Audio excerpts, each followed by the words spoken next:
Baik,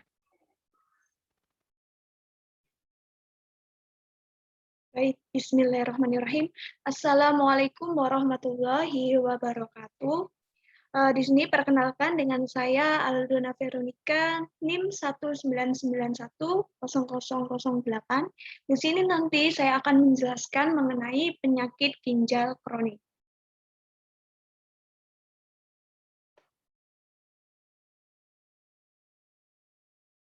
Untuk pokok pembahasan pada materi kali ini, yang pertama yaitu definisi penyakit ginjal kronis, lalu patofisiologi penyakit ginjal kronis, lalu gambaran klinis penyakit ginjal kronis, lalu gambaran histopatologinya, lalu upaya pencegahan dan integrasi Islam.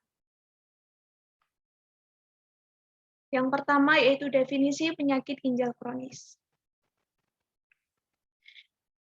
Jadi penyakit ginjal kronis ini merupakan suatu kegagalan fungsi ginjal untuk mempertahankan metabolisme dan keseimbangan cairan serta elektrolit akibat destruksi struktur ginjal yang progresif yang ditandai dengan penumpukan sisa metabolisme toksik uremik di dalam tubuh.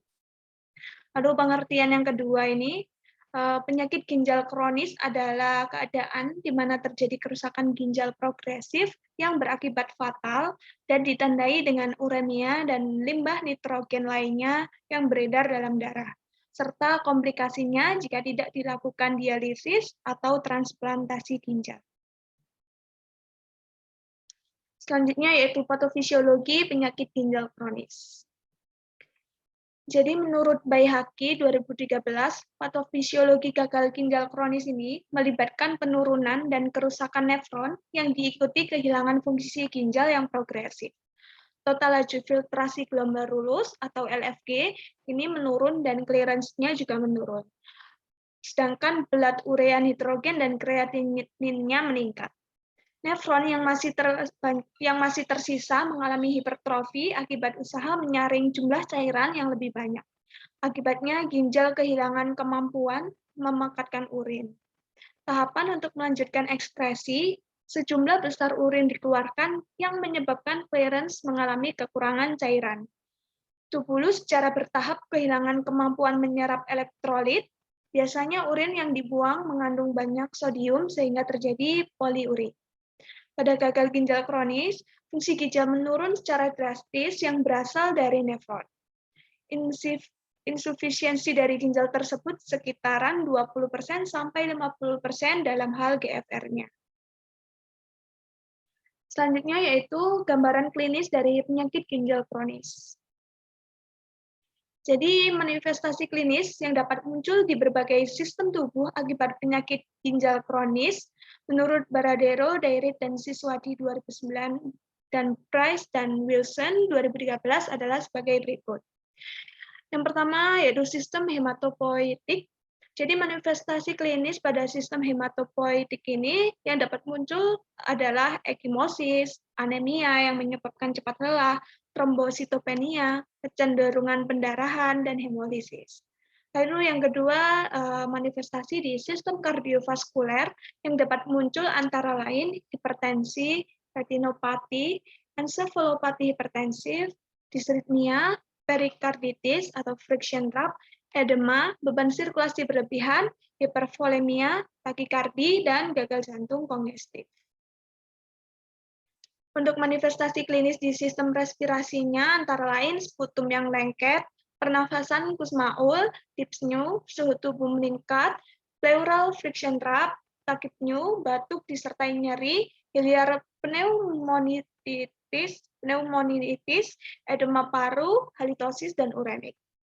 Untuk di sistem gastrointestinal, manifestasi klinis yang dapat muncul adalah distensi abdomennya, mual, muntah, anoreksia yang menyebabkan penurunan berat badan, nafas berbau amonia, rasa kecap logam, mulut kering, stomatitis, parotitis, gastritis, enteritis, diare, dan konstipasi, serta perdarahan gastrointestinal. Untuk di sistem neurologi, tanda yang dapat muncul dari terganggunya distribusi metabolik akibat Penyakit ginjal kronis ini antara lain yaitu penurunan ketajaman mental, perubahan tingkat kesadaran, letargi atau gelisah, bingung atau konsentrasi buruk, asteriksis, stupor, tidur terganggu atau insomnia, kejang, bahkan sampai koma. Lalu di sistem muskuloskeletalnya manifestasi klinis yang dapat muncul yaitu nyeri sendi, perubahan motorik, drop foot yang berlanjut menjadi paraplegia, osteodistrofi ginjal, pertumbuhan lambat pada anak, dan rickets ginjal.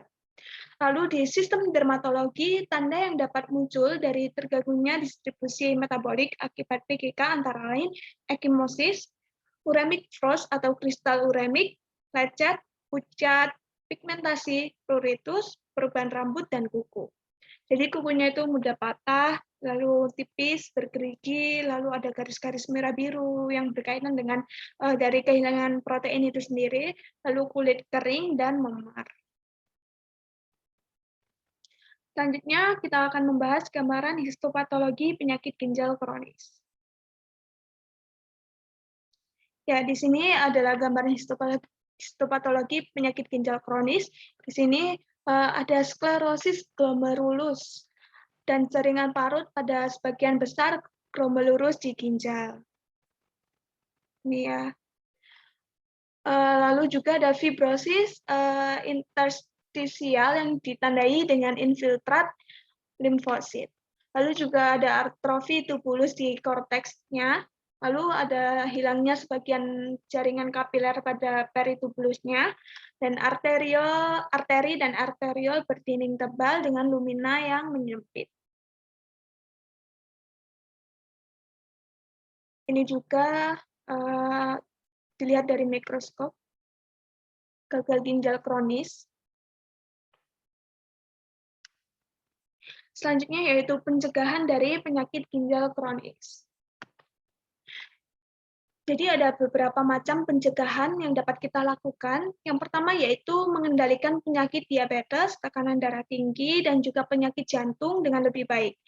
Mengingat penyakit ginjal ini merupakan salah satu penyakit sekunder akibat dari penyakit primer yang mendasarinya. Lalu yang kedua, kita dapat mengurangi makanan yang mengandung garam, karena garam adalah sesuatu makanan yang mengandung natrium yang tinggi. Natrium yang tinggi bukan hanya bisa menyebabkan tekanan darah meningkat, namun juga akan memicu terjadinya proses pembentukan batu ginjal. Lalu yang ketiga, kita bisa makan makanan yang baik. Makanan yang baik adalah makanan yang mengandung kandungan nutrisi serta gizi yang baik. Sebaiknya kita hindari makanan yang junk food. Selanjutnya yaitu minum banyak air karena dapat membantu mengeluarkan racun dari dalam tubuh dan akan membantu mempertahankan volume serta konsentrasi darah. Lalu juga jangan menahan buang air kecil, karena penyaringan darah merupakan salah satu fungsi yang paling utama yang dimiliki ginjal. Di saat proses penyaringan berlangsung, maka jumlah dari kelebihan cairan akan tersimpan di dalam kandung kemih, dan setelah itu harus dibuang. Walaupun kandung kemih mampu menampung lebih banyak urin, tetapi rasa ingin buang air kecil akan dirasakan di saat kandung kemih sudah mulai penuh, sekitar 120–250 mili urin. Sebaiknya jangan pernah menahan buang air kecil karena ini akan berdampak besar dari terjadinya proses penyaringan ginjal. Selanjutnya yaitu integrasi Islam. Jadi di sini ada Qasas Al-Baqarah ayat 164, di mana yang artinya sesungguhnya dalam penciptaan langit dan bumi, silih bergantinya malam dan siang, bahtera yang berlayar di laut membawa apa yang berguna bagi manusia. Dan apa yang Allah turunkan dari langit berupa air, lalu dengan air itu dia hidupkan bumi sesudah mati, dan dia sebarkan di bumi itu segala jenis hewan, dan pengisaran angin, dan awan yang dikendalikan antara langit dan bumi. Sungguh terdapat tanda-tanda keesaan dan kebesaran Allah bagi kaum yang memikirkan. Jadi dijelaskan pada ayat tersebut bahwa kita sebagai manusia membutuhkan air pada kehidupan sehari-hari. Dan Nabi Muhammad SAW pernah berkata, air putih sangatlah penting bagi kehidupan manusia. Dan salah satu mukjizat ialah air Zam-Zam, di mana kita tahu bahwa air Zam-Zam adalah air yang paling mulia di muka bumi ini. Di sini juga perlu disadari bahwa air adalah komponen yang sangat dibutuhkan oleh tubuh, bukan hanya sekedar untuk menghilangkan rasa haus. Minum air 8-10 gelas setiap hari secara rutin dapat membuat berbagai sistem yang terdapat dalam tubuh manusia bekerja secara optimum. Antara lain fungsinya untuk menjaga kelembapan kulit, menjaga kestabilan suhu tubuh, dan asupan air yang cukup dapat membantu proses pembuangan racun yang terjadi pada ginjal dan hati. Ya, di sini yang terakhir saya mempunyai kata-kata mutiara, dunia hanyalah satu tetes nikmat Allah di antara lautan nikmatnya. Jadi, apakah kamu puas hanya dengan memiliki dunia? Ya, itulah yang dapat saya sampaikan. Kurang lebihnya saya mohon maaf yang sebesar-besarnya. Jazakumullah khairan kasiron. Wassalamualaikum warahmatullahi wabarakatuh.